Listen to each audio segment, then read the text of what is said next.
as I began to process what happened and to think back on things, I was shocked, but I wasn't surprised that he didn't want to Mm. be in this world anymore. He had been battling depression and anxiety for years and unfortunately never asked for help. And speaking openly and honestly about my husband's mental health, my mental health, my kids' mental health, I hope that it just shows my kids that there's nothing to be ashamed of. Yeah. It's okay to not be okay, right? Yeah. And we Yeah. say it all the time, but people don't really embrace that. Welcome to the Life with Grief podcast. I'm your host, grief and soul purpose coach and fellow griever, Tara Accardo. Reshma, welcome to the Life with Grief podcast. I am so thrilled to dig into this conversation with you today. You have had one hell of I'm going to say story experience with grief. And I am just so inspired by you, truthfully, like especially as a mom now myself. And it's actually really very serendipitous timing that we are having this episode because I have someone in my family who has been dealing with some mental health issues.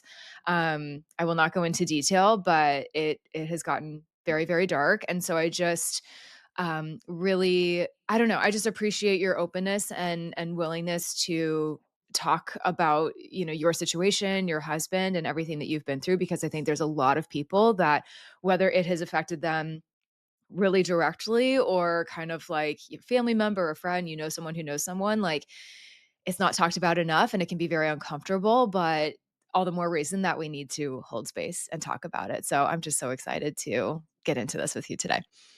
Thank you. Thanks for having me. And yeah, you're right. I think mental health challenges affect nearly everybody Yeah. in varying degrees, of course, but Mhm. you just can't assume that somebody's doing okay just because they look like they're doing okay, right? Yeah. Yeah. Well Yeah. said. That's exactly kind of what my family has been through recently, or it's like we suspected certain things, but we didn't know how bad it really was. And it's devastating, you just, Yeah. there's a lot of guilt. You kick yourself for kind of like not knowing, but I think there's a lot of people too that hide things very well, is what I'm Oh yeah. learning. I'm getting a real crash course in this right now. So That it's was just, my husband. That was my husband, Sean. yeah. He was an orthopedic surgeon, a lieutenant colonel in the army, really fit, an avid skier, the person who just never gave up. Mm, And in my mind, when he took his own life, that was like the ultimate giving up, you know? mhm. And to anybody who knew him, it was a shock. It was a shock to us, Yeah. me, his wife, his three kids. Mhm. But as I began to process what happened and to think back on things, I was shocked, but I wasn't surprised that he didn't want to Mm, be in this world anymore. mhm. He had been battling depression and anxiety for years, and unfortunately, never asked for help. That and I that's far too common. So actually this is perfect. So before I get too ahead of myself here, can you just kind of tell us, like, just take us back a little bit, give us some context on sort of, um, did your husband always sort of deal with anxiety and depression? Did this come up more? Because in the situation that I'm sort of in with my family right now, it's like we're kind of, I think a lot of us are like, when exactly did this come up? Was it always there? When did it get Yeah. this bad? Like, we're just, there's a lot of, we're trying to make sense of it, but what was your perspective on that? And like, what has your journey basically of Yeah. grief and loss kind of looked like for you? Well, first and foremost, you're never going to process it. You're never, Right. you mentioned we're trying to figure out, Yeah. what is going on or what There's kind of happened, like or no you're figuring it out, never going to really. figure it out. Yeah. Yeah. Yeah. And Yeah. Yeah. that's what makes this grief so complicated Yeah. because the loss is so complex and complicated, right? Yeah. There's So just like no there's closure in so many ways. exactly Like, constant question. So, mm, um, so Sean Sean and I were married for almost 17 years when he passed away. Wow. And I would say I knew there was depression and anxiety from the very beginning of our marriage. Okay. But every year it would get a little bit harder and a Mhm. little bit more challenging and darker for him and for us. Yeah. And when I really noticed a shift is when we had children. Mhm. And so that's something I still try to figure out, speaking of Yeah. trying to figure things out. Yeah. What happened when we had children? And sometimes I wonder, did something, was there childhood trauma that might have been triggered when we had our own children? Or, was Mhm. it just the stress on top of um, being in the army and being an orthopedic surgeon and being deployed a few times? And My God. I don't know what he saw overseas or what happened. He just didn't share openly with me.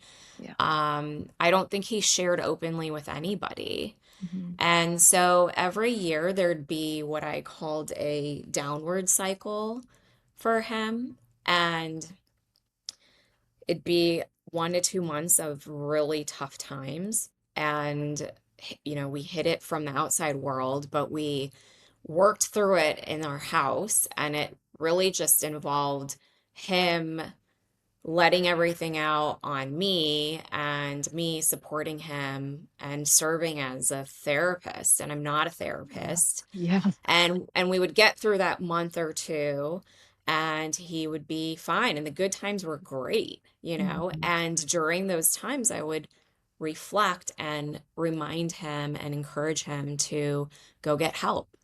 Yeah. And I did this every year. It was every year. But the thing is, every year that downward cycle got a little bit darker, a little Darker bit and worse. longer. The good times lasted a little bit less. And so the year before he passed away, he had been deployed to Syria, Mhm. came back, then separated from the army, and then took a job in the Seattle area. So we moved from Georgia to Seattle, Okay. where we were supposed to start forever. We had Mhm. this amazing summer before we really got settled in this new area that we were living in. Mhm. And after that summer, I started to notice a little bit of a shift. But I just said to myself, well, this is natural. He just got out of the army. Yeah. He started private practice. These are the growing pains of being in a new place, working with new people. We'll be fine. Yeah. And it just got to a point, I'd say a month, a few weeks to a month before he passed away, I started to notice that he was like disconnected and Mhm. he was drinking more and his anger was escalating. And I remember a moment we were sitting at dinner and my kids were talking to him. My son was telling him a story and he was just zoned out. He was Oh. not there with us. Oh my gosh. Um, That's so scary. but even the week leading up to it, I never would have predicted that this was going to happen. He had Mhm. a fishing trip planned with a very good friend in Canada for the morning after he passed away. He had a day scheduled at work, surgeries on his calendar. Um, we had celebrated my youngest daughter's seventh birthday just 6 days before Oh my and had a God. birthday party. And I just never Right. saw it coming. Oh my gosh. And really quick, how old were your okay, so you said your daughter was 7, and then how old was your other Yeah. kid? Yeah. My youngest had just turned 7. Okay. My middle child was 9 Mhm. and my son was 11. No, sorry, 7, 8, and 10. Okay. Yeah. Okay, got it. Yeah. Oh my gosh. So, and you do not have to go into any grave detail here or anything like that, whatever you're comfortable with, but can you just walk me through I mean, I guess, like, you've touched on a little bit of that week, and just again, I don't wanna get, like, too personal here, so to kind of just frame this however you want, but can you just, like, Mhm. basically just walk me through that experience a little bit and just, um or even just even if you don't wanna go, like, into, like, the event itself, just, where you went from there. What Yeah. happened after, you know what I mean? Like, where do you even go from there Yeah. after something like that? So it was a Friday, Mhm, and our typical morning routine was whether he got up and out the house before I got up, or not got up, but after I got out of the house with the kids. mhm.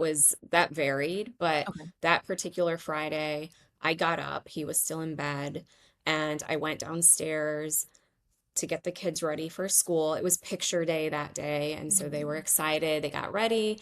And typically, I would go back upstairs to um, get like changed into at least workout clothes so I could walk with them to school. But I had had the COVID and flu shots the day Oh, before, and I gosh, you're felt feeling really, that. yeah, I Yeah. just felt really crummy that morning. Yeah. And so I said to the kids, hey, you know what? I'm going to walk you down to the end of the street and I'll just watch it. Our school is around the corner. So Okay, so you're I kinda said, like, you can watch yeah. them. So I said, look, I'm just going to walk you down in my pajamas to the end of the Can't be bothered. street. Right. Watch you cross over, and then I'm gonna go Mhm. home. I had an appointment at 9 AM or something like that, and did that, came back, went upstairs to get in the shower, and when I came back, I noticed his car was still in the driveway, and that was surprising to me.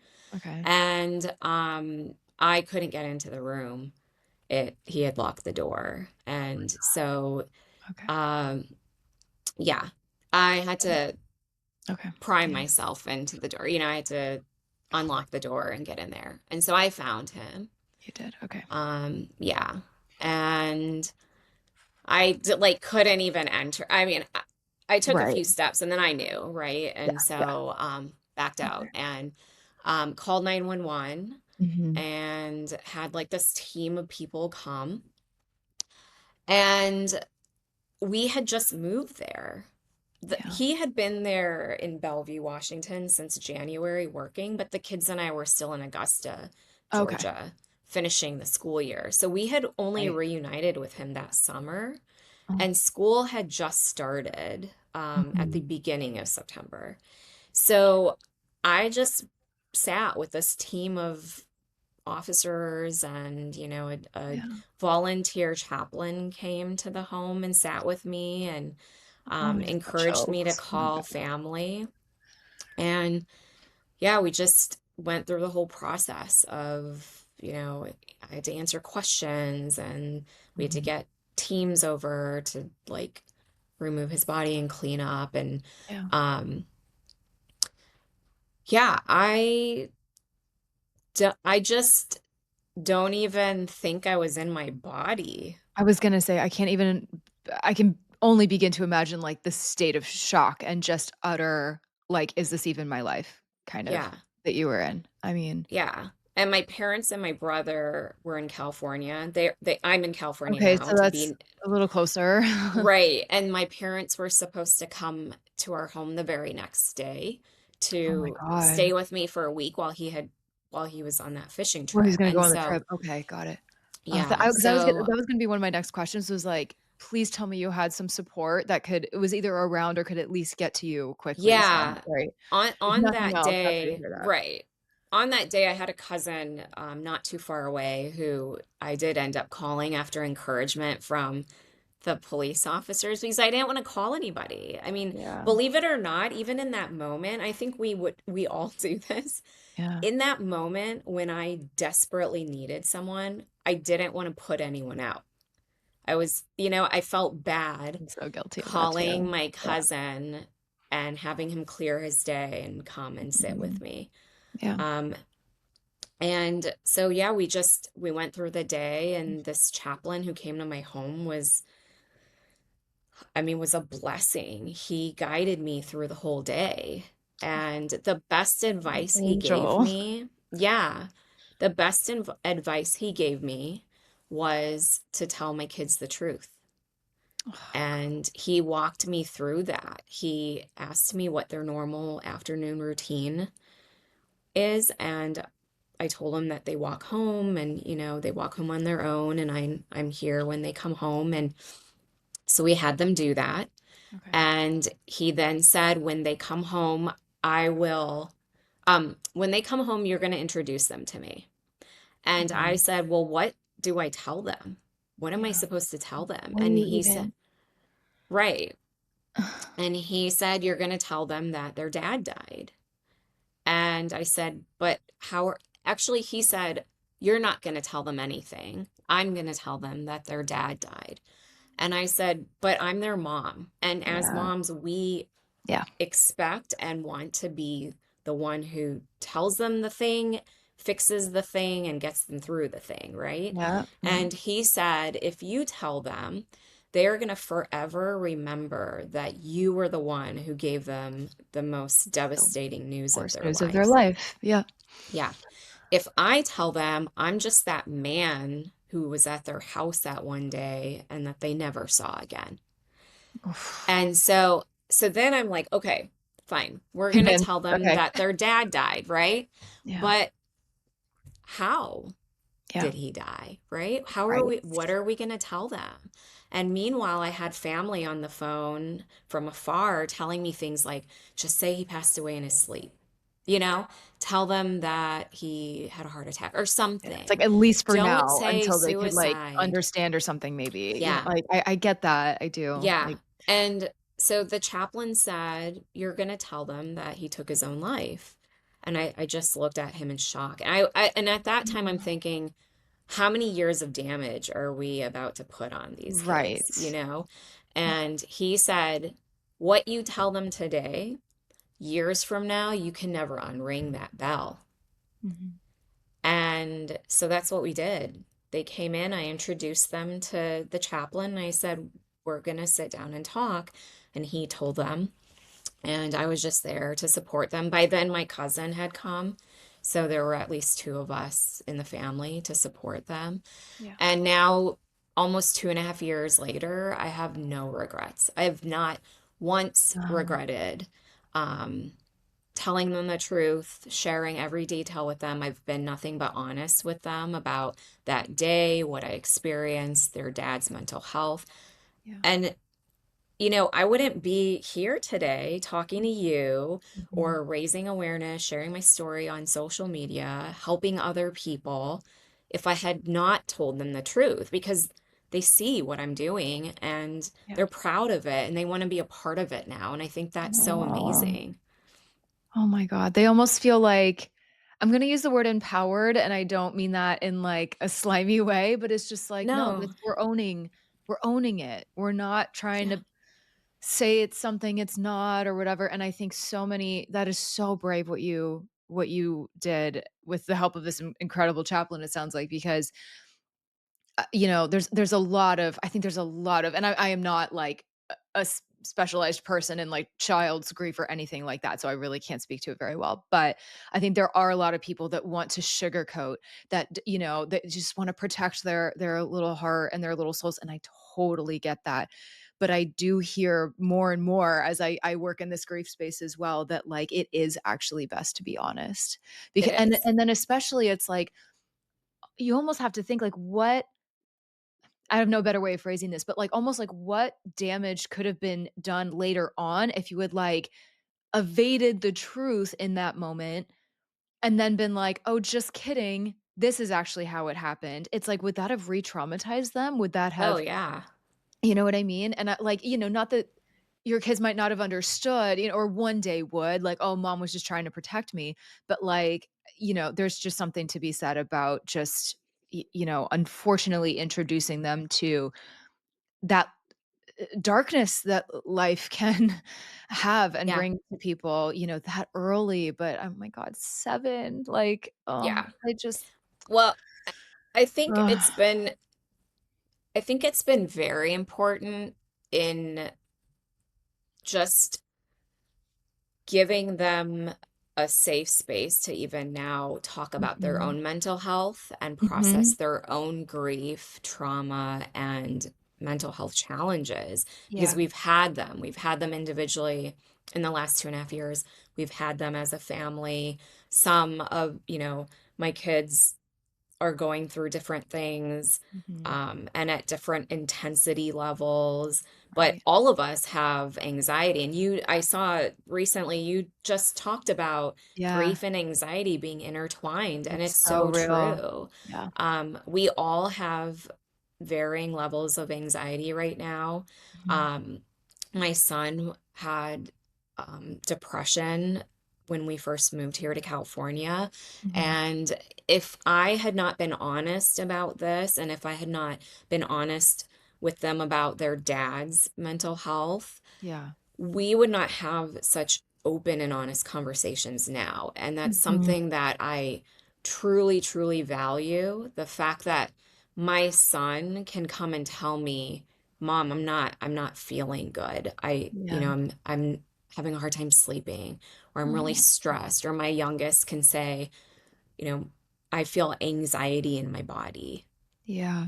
You've you know? created such a safe space for them, and then to be able to put words to it and identify it, like, that is what kids should be able to do, and I know it's like there's, like, this movement of that now. I think a lot of people are kinda waking up to that because, older generations, I see this within my own family and then just older Mhm. generations in general, you don't talk about it, you tamp things down, and it wreaks havoc on Mhm. mental health, on our body, on just, it seeps into every aspect of our life. So if there or people don't then wanna get help and then, Yeah. it's like and not that it always results in that, but like, I unfortunately, it sounds like your husband was an example of like, for one reason or another, there was it sounds like some discomfort or to say the least, around wanting to talk about it, wanting to address it, face it kind of head on, so to speak. Yeah. Yeah. Oh my Yeah. gosh. So, like, how did you even begin to move forward after all of this? So you're now have 3 young kids. Like, can you Yeah. just talk to me about like this is a very loaded question, but like, okay, where did you go from like that to like where you are now? Like Yeah. how have we gotten here?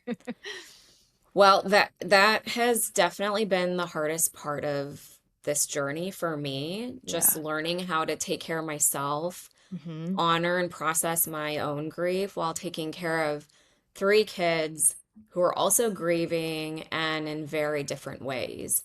Yeah. And the most powerful part of our healing has been mindfulness practices that we built Mhm. into our lives years before Sean passed away. That's And amazing. and that's kind of what prompted me to return to social media and start sharing my story, because I realized over time that, wow, we are actually using these tools that we learned about during COVID, during Yeah. the height of the pandemic. That's when we started practicing mindfulness and movement. I used it as um, ways to break up our day because I was homeschooling all 3 of them for a few months. And so we started, You're incredible. journaling and doing breath work in the Oh morning, my and god. we'd take breaks to do some yoga and stretching, and then we'd go outside and do nature walks and make nature art, and we started sharing gratitude really consistently at dinner during that time because the world around us was uncertain, Yeah. and Yeah. we had to create a safe space in our home. Mhm. And it's almost like the universe prepared me for what was coming because I had all these things in place. That's so powerful. Oh my gosh. Yeah. So for each child, um, we use different tools and practices. For my Mhm. oldest, it was breath work. And for my middle one, who had a really hard time and still has a hard time expressing herself, Mhm. it's been journaling. Mhm. And for my youngest, who is a free spirit, barefoot, picking up rocks outside, she just needs to be in nature Yeah. and She's, like, really touching grounded things. there. Yes. Yeah. Yeah, exactly. I love Yeah. that so much. Oh my gosh. Yeah. I mean, and it's so clear that, like, in the work that you do now so, like, talk to me about how you, kind of went from, "Okay, my husband just died," like, now you're trying to navigate parenthood, life, like if you still had to work, like, just all of these things to the work that you do now, like what prompted you to start kind of like sharing your story? Because I think a lot of people, can again just really, really hide, kind of go inward, whatever. And Mhm. that's safe. I get that, but it takes a lot of vulnerability and openness and honesty to kind of like share in the things that we do. So what did that Yeah. journey kind of look like for you? Yeah. So when Sean passed away, I was actually on track to start my own kids yoga and mindfulness business because That is during so COVID, cool. I when we were practicing mindfulness and I started seeing the shift in the home and our Yeah. energy during COVID, I got certified to teach kids yoga and mindfulness. So when that happened though, when he passed away, I threw everything out. Like Yeah. I stopped my social media that I had slowly been building. I Mhm. got rid of the website. I mean, I hadn't even started Yeah. officially, but I thought I can't. I need, I have a master's degree in public health and I haven't worked since my oldest was born in public Mhm. health. And Mhm. so I thought, gosh, I'm going to have to get back into the 9 to 5 world and I'm just going to have to figure out how to take care of these kids on my own now that he's gone. Yeah. And last last January, 2024, I started sitting down to look for jobs and I kept getting called back to the yoga and mindfulness. Like my heart Mhm. is there. Yeah. And by May, which was Mental Health Awareness Month, Mhm. and at that point it was 1.5 years since I had been on social media, I just felt this urge to get on and to start Wow. sharing my story. And so many Yeah. people who had been following me and who hadn't unfollowed me in that year and a half, they didn't know. They Yeah. had no idea what Oh happened. my god. And so my first post was, I'm back. And this is what my life has looked like the last year and a half. Wow. And slowly I just started sharing about my loss and how it affected me. And I started sharing a little bit more about his story. Mhm. And I just, it's wild. Like when you lose somebody or when you go through something traumatic, you immediately feel so alone. Oh, And yeah. you think you're the only one. And Yep. I'm South Asian and we don't talk about mental health. We people still whisper the word suicide to me in my family if my kids are around and I say it's Yeah. okay. We all know, right? And Yeah. so I remember that day that I lost Sean, I looked at my family and I was like, is this really happening? Like, does this happen in our families and our communities? Am I the only one? Right. And I have just seen since being on social media and since sharing my story, I'm not the only one. Mhm. And yet there are still so many people out there who feel like they're the only ones, Yep. right? Yeah. Yeah. It's so isolating, and, like, no matter it's funny, I was talking to someone about this yesterday, and it's like, yeah, like, millions, billions of people have lost their mom, but, like, when you lose yours, for example, you're the only one that's ever lost a mom, Yeah. like, that's how it feels, and so, Yeah. community is such an important aspect to all of this, I think, and I always encourage people, get in as involved as you're comfortable with, and you Mhm. just never know because I feel like the more you start talking about it, the more kind of, like, cathartic it is, and the more you get in touch with those things, like, you do sort of find this inner voice a little Mhm. bit, and just, there's just it might not it's not gonna make the absence of our loved one any less, like, loud in a way, but you just start to understand that, like, grief really is so universal, and even if Mhm. whether you are going through the exact same loss as someone else, like, on paper, right? Like, okay, lost a Right. husband, lost a mom, lost a dad, um, or not, or it could be 2 completely different, i.e. deaths in a family. I'm just referring to death, but of course, we know grief is Yeah. many, many things. We just start to realize, like, oh, there are so many elements that, like, across the board can feel the same. We all might Mhm. experience, anger, resentment even of a person for perhaps, I'm just gonna be honest, like, dying in the way that they did. Yeah. And it might not even be via suicide, it could be, like, not going to the doctor early Yeah. enough if they, or maybe or just refusing help in some way, and there can Mhm. be a lot of, like, anger around that or sadness around that or whatever it is. So, that's a big part of it, but I just love that you have also really incorporated, like, presence and grounding Mhm. and really, Yeah. because that has been so, for me personally, so healing. It's something that I work with clients on because there's a lot of thinking about the past and, Mhm. wishing things were different or wishing we could just go back to that one good time that we had or whatever it was, and or fear and uncertainty for the future and like, Mhm. okay, what does this look like for me now? And actually I wanted to ask you too, did I've talked to multiple people recently about like secondary losses. Secondary losses have come up a lot Mhm. in my Yeah. orbit recently. I mean, can you talk to me about, like, did you feel anything like that as well? And sort of just like, I imagine you did, but like, mourning sort of just this life you thought you were gonna have, right? There was maybe no point that you thought that like you wouldn't have a life without your husband, or, Yeah. maybe like way down the line when we're old and one goes, but like, Yeah. there's that sense of identity and just like so many things that are wrapped up in what we've lost. Does Yeah. that kind of resonate for Yeah. you? Like, I did you go through I that? mean, everything has changed. Yeah. Everything, right? Yeah. I joke with my friends that I went from being the side hustle to the Mhm. primary breadwinner, and that Yeah. is a lot of When pressure. finances is a whole 'nother thing, like, Yeah. Right. Yeah. incredibly Just stressful. and at that time in our life, like I said earlier, we were supposed to start forever. I had I've and Very this is where like the resentment yeah, can come into play. Like I gave up my career and community and friends to follow his army career.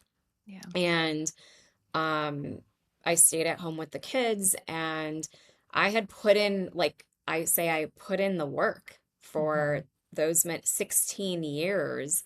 Yeah, And when he got out of the army and we moved to the Seattle area, that is when was sup- that was supposed to be my prime.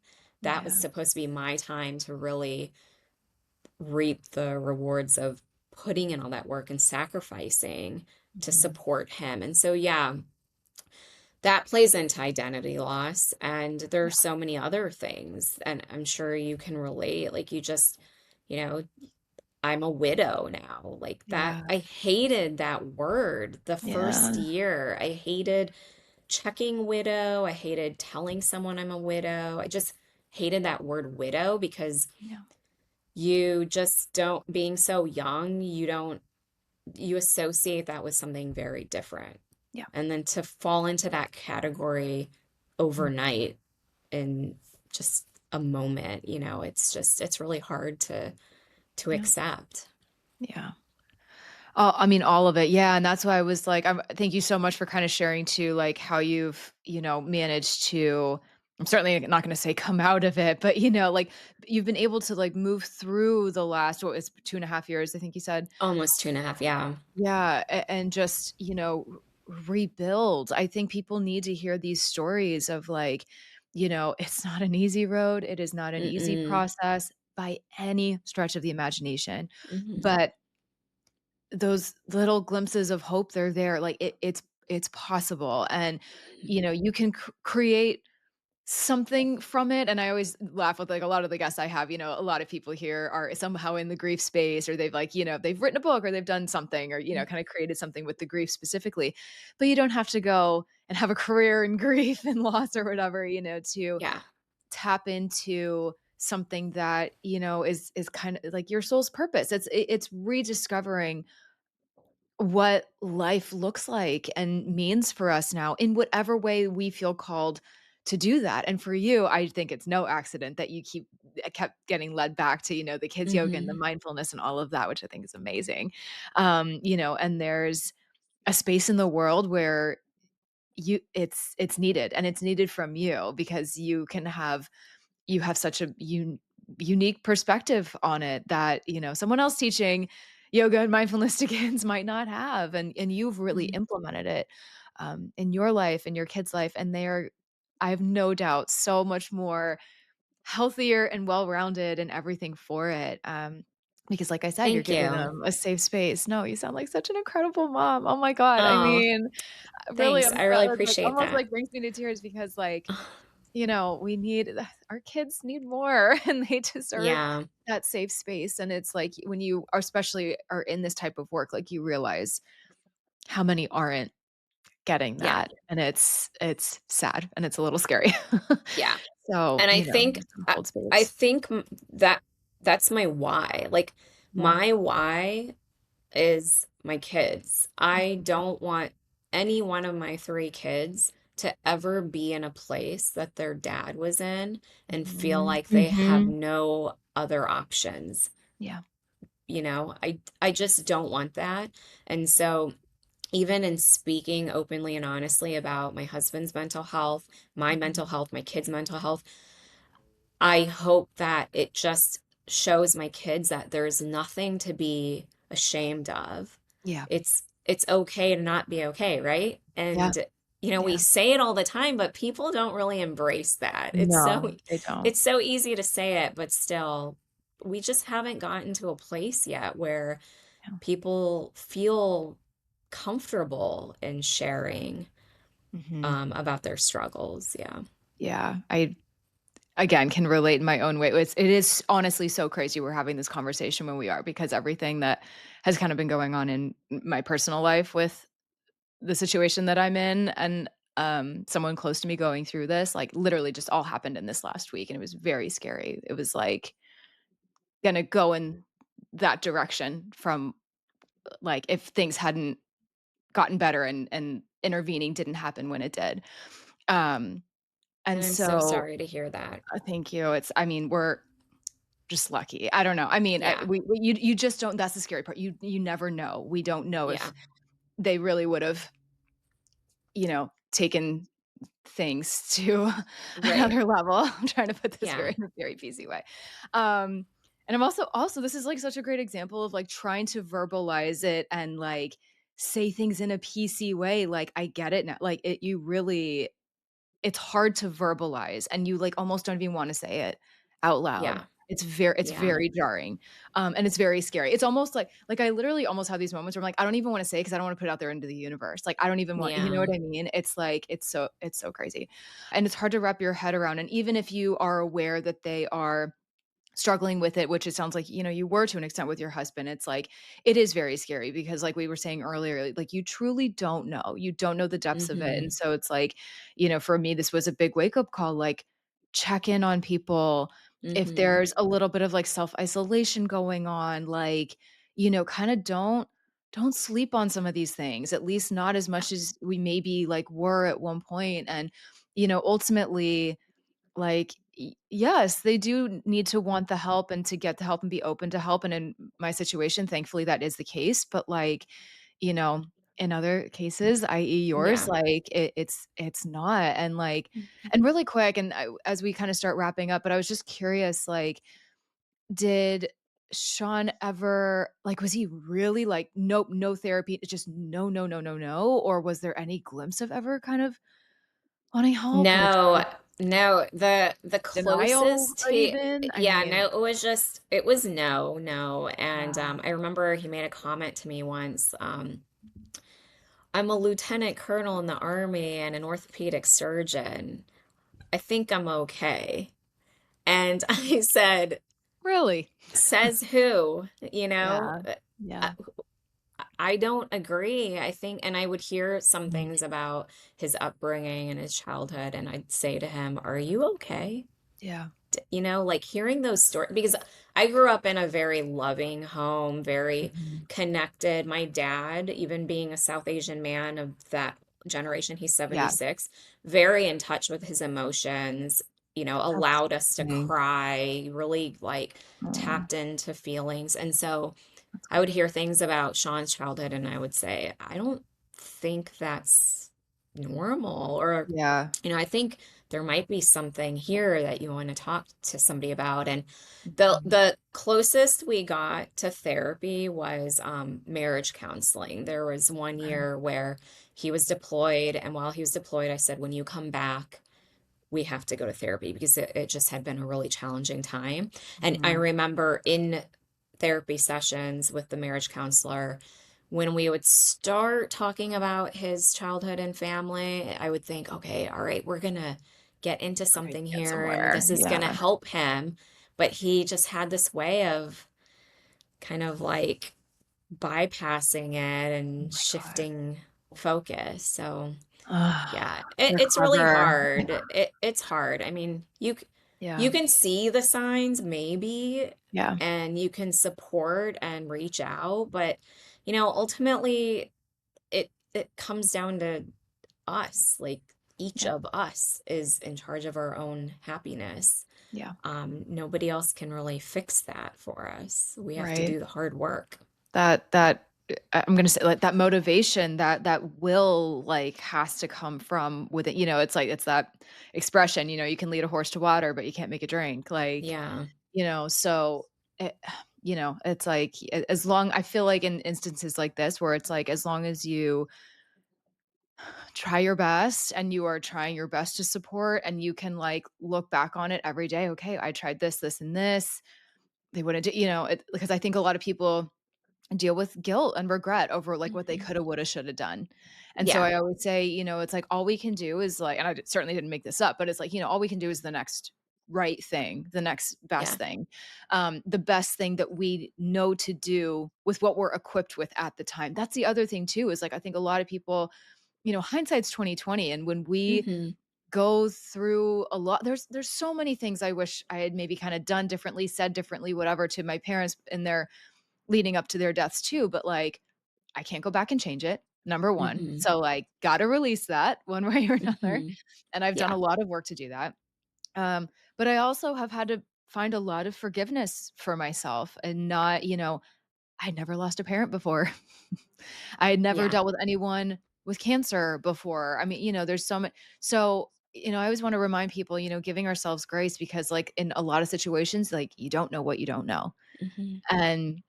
And that's where it's just like, if you can just try and be a good person and try and do the best that you can, then you're doing the best that you can. Yeah. And it ultimately, we're all here on our own journeys. And there is an element of, like, yes, of course we want to help our loved ones. We want to Mhm. show up. But, like, if we know we're putting in the effort and doing our part, like, but that goes both ways. And, Yeah. but that's difficult, as I'm realizing, when mental health issues are Mhm. part of it, and perhaps something undiagnosed or whatever, like, it gets complicated real quick. I know I don't have to Yeah. tell you that. So, Yeah. yeah. Yeah. Okay, so just to kind of wrap this up, and you've already given a lot of, honestly, really amazing kind of, like, little things to try and coping tools and things like that. Is there any kind of, like, last, I always ask, like, word of wisdom, piece of guidance, advice, tip, whatever, for someone listening here who is struggling? And this is a broad question. So Mhm. this could be with someone who's, lost a loved one, but I know there are people here listening that, are experiencing other types of loss too. So is there anything that's, perhaps outside of, the mindfulness practices or journaling or things like that, that have really just helped you kind of stay, moving forward in your grieving experience, if you will? Yeah. I think the most important thing to remember is to always give yourself grace. Yeah. And I think self-compassion is such an underrated necessity in Yeah. life. It should be up there with sleep. And so I agree. I feel like anybody who's struggling, anybody who's navigating grief, loss, trauma, um, anyone who's just trying to get shit together, give yourself grace and take breaks and never give Mhm. up hope because you just don't know what tomorrow is going to look like. Yeah. Yeah. Yeah. Very solid advice. It's so true. I mean, life is nothing if not unpredictable. Yeah. And, we can mentally prepare all we want. But that is the nature of life. And with life, there is loss and lots of complexities in between. But I think kind of coming back to the mindfulness practices that you do and journaling and all of these things, first of all, for a lot of people listening here that are already grieving, those are amazing tools. But I think those are just great practices to have in your daily life in general, because Yeah. just random things come up throughout the day that are difficult, or someone Mhm. maybe doesn't meet your expectations on something or disappoints you, or maybe you're having a rough day with the kids and you just need Mhm. like a moment. There's so many little things that can come up throughout the day. So I love having like a morning practice as well. I think I've seen you post things about that, so I love that. And just setting ourselves up for as much success, so to speak, as Yeah. possible. I think it's just a really, it's a great place to start, and it doesn't take long, and you can personalize it however you want Yeah. to, and really make it work for you, and be something that you can get excited about. And so it's not just like adding one more thing to your plate and just like journaling for the sake of journaling. I always tell people, like, Right. it's not just to check things off a list. You really have to lean into it and really, Mhm. and embrace the process, so to Yeah. speak. But And be intentional. Yeah. yes, exactly. But it can be very Mm. eye-opening if we, are open and Mhm. allow it to be. So Mhm. amazing. Well, Yeah. thank you so much for your Thank time you. today and your openness and sharing your story. If people want to connect with you and learn more about you or work with you and your story and all the good things, where can people find you? I am on Instagram under Reshma Kearny, and I will have a website soon Perfect. for those who are interested in healing circles, one-on-one support, and just reaching out. Awesome. Okay, great. And this will all be linked in the show notes as well. But thank you so, so much for joining us today. I really appreciate your time. I appreciate yours. Thank you. I am sending you a huge thank you for tuning into today's episode, my friend.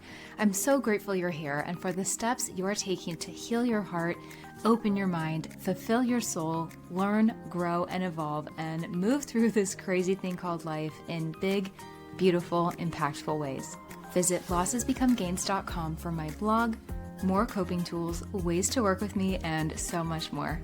And be sure you're following along on Instagram and Facebook at Losses Become Gains, and on Instagram and TikTok at Life with Grief Podcast. I love seeing new faces, meeting new people, hearing your stories, and supporting you however I can. Be sure to hit that subscribe button if you haven't already, and share this episode or this podcast with someone who could use it too. And remember to always keep asking yourself, how will I turn my losses into gains today? I'll catch you in the next episode.